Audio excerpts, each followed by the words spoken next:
Good morning, everyone. I hope everyone's having a pleasant morning. We are going to check out the Critic reviews, the pre-screens, if you will. They have come out, and to say that they're interesting would be kind of an understatement. Let's take a look, shall we? We're here, as you can see, on Rotten Tomatoes, and the Critic score here is 84. Now, when it first came out with the critics, they basically had it at 90 something, somewhere around there, on the high 90s. And it dropped, then it dropped, then it dropped. I think the other day it was at 83. But here's something that says all critics. Well, hit top critics. 63%. Top critics. Top 63%. Oh. And then all critics, 84%. So I'm kind of curious what that means. Who are the top critics? Because obviously they don't seem to like it very much at all. That is an interesting one. That because no one has shown me that. I had no idea that was going on. So, but let's take a look at, let's see, where is that? There, and let's see some of these people saying. This one was on March 5th. It's a 2 out of 4. Good thing it's still March. Captain Marvel would have made a weak start to the summer blockbuster season. Eek. Let's see. Here's another one from the other day. This guy actually liked it. Because you could ding it for convoluted plotting and retro style that flattens the usual Marvel fireworks. Oh, so he's already being right at the beginning critical. But a dynamite Brie Larson gives hell to cosmic villains and sexist trolls. Sexist trolls. And an orange feline named Goose is the best movie cat ever. So right there tells me the cat's stealing the show. He doesn't have an idea. Everyone's telling me how stale her acting is in it. At best, it's okay. It's pretty good. But Dynamite Brie Larson? That's not true. He's a top critic, but I'm confused by that. All right, here's another one from David at March 5th. C minus E. Neither a blast from the past nor an inspiring glimpse into the future. At the end of the day, it's just another Marvel movie. And not a particular good one at that. That's not good. Here's another 5-1. Its mid-90s setting gives the film retro flair, and its girl power soundtrack blasting garbage and Hole will win over any 90s girl's heart. Girl, see, you're not. They just, well, hey, she said it was a feminist movie. I had heard on one of the podcasts that apparently in one of her fight scenes, Gwen Stefani / No Doubt, their song, I'm Just a Girl, is playing during the fight scene. just like, that can't be. That sounds horrible. I was like, a plucking and pleasing, if predictable, excursion that burns brightly if briefly. 2.5. That's not great either. No, that's all right. Here's a 2 out of 4. A shaky and unfocused as Captain Marvel often seems, it manages to reach its destination with confidence. In the end, Larson sticks the landing, albeit with something more muted than absolute triumph. And that's a 2 out of 4. And that's yay, but it's not good. All these people are like, a new kick-ass heroine, a cat called Goose, and Samuel Jackson as a young Nick Fury are the best things about this spectacular, action-packed adventure from Marvel Comics. So Sam and the Goose steal it because apparently she didn't. So even though she says, a new kick-ass heroine, we already had kick-ass heroine, but this is a new one. So here's another one. Despite its flaws, the film is a decent superhero flick and has the potential to take off to new heights with more character development. That doesn't even sound good, and that's a plot. That's a good one, a good rating. I'm confused. Oh my gosh. Here's one. I'm here for higher, further, faster, but maybe not so fast. Captain Marvel seems to service the upcoming Avengers Endgame more than it does the character herself. C. That's a woman. That's a woman saying it. And that was a woman saying that too. So when people are going around going, hey, all men, no.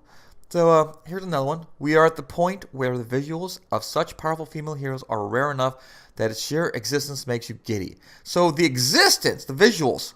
Oh boy. So I have a feeling this is not going to be the greatest thing. We got Rotten 116, 22 Rottens, top critics 27. So you can check this out here in Rotten Tomatoes. And remember, you can check this part here by just hitting more info and hit top critics, 63%. Well, what does that tell you right there? Top critics. So the consensus of top critics is not a good movie. Ooh. So let's check out Metacritic. Metacritic is at 66. Yep, 66. It's been there I think since yesterday, 66. So you have a lot of people here. Let's see. Boy, there's nothing over 100 or over 90? Good God. It rises to the occasion with strong performances and with its director's willingness to slow down and take the story seriously, balancing humor, action, and exposition in a carefully calibrated package. Okay. And then that's the highest score, though. This isn't the greatest Marvel movie ever made, but it's definitely one of the funniest. That I don't believe that. I can't, I've seen some funny ones. I don't know if that's the funniest one. I mean, the Guardians are great. Thor is fantastic. Even Ant-Man, those were pretty funny. So to say that is, because Brie Larson is no comedian. I mean, no way. And then it drops all the way to 80 here. Think about that. 90 is the highest. It goes to 80, and then it to 80. Oh my gosh. Marvel films are all about anticipation. They're designed to make you crave the next helping before you even swallow the current one. But this is the first in a while that I found myself immediately hungry to revisit. I don't know. That sounds like he's like, I didn't see enough. And then down to 70, yes, Captain Marvel's an origin story, but it's handled in such a unique way that it doesn't always feel like an origin story. True, but he gave it a 70. So that means, and then it just drops. I mean, that's it. New York Post. Whoa, jeez, that's pretty rough. Who are all the reviews? Yeah, 90s are the highest ones. That's it. Okay, so this is all the reviews. So 90s, 3 90s, and then 89, 88, and it drops. So basically 5 people, kind of enjoyed it. Seems like they enjoyed it somewhat, and then it drops and like, okay. Meg Downey getting 83. Ooh. So Captain Marvel manages to take the best ideas of early MCU origin stories like Iron Man and Thor and use them to form something that feels both familiar and fresh. It can be a bit on the nose at times, and occasionally it has to fast track its exposition in a way that feels slightly clunky. But what it lacks in grace makes up for in charm. So then it goes down and down and down. That's amazing. I mean, that really. And then these women aren't giving it very high scores either. Well, this is a decent score, As Nick Fury buddy comedy, it's fun. As a feminist fable, it's essential. This takes a while to really get going, but when Carolyn takes off, she's unstoppable. I hope not, because if that happens in Avengers, oh boy, the backlash is going to be huge. So yeah, it keeps going like that. So you can check these reviews out. Hey, go away.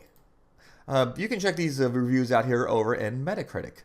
And as you can see by the scores, they're not. Listen up, you maggot. No, don't listen up. So yeah, not good. It says this 66 is not good at all. And then Rotten Tomatoes that's all critics 84. That's all right. But 63 for the top critics. Ooh. So all right, guys. Tell me what you think. I mean, what do you guys think about these scores? Did you think they were going to be higher? Did you think they were going to be lower? I honestly thought there is going to, with all critics, is going to be, and I didn't even know about this. I thought it'd be just like 90s, maybe 91, 92. That's my thought. I didn't think it'd be the 84. And that's surprising. So, and then Metacritic 66, it's like, ooh. So, all right, guys. Well, thank you for listening. I do appreciate it. And I will see you again here on another episode if you seem to like it. Oh, remember to hit a like, subscribe, so you can continue watching me. I would appreciate it. And I do appreciate everyone who's already subscribed and is watching. I really, really, really do. I do appreciate it. It's we all got to stick together. And for people who actually like to listen to me, wow, that's amazing.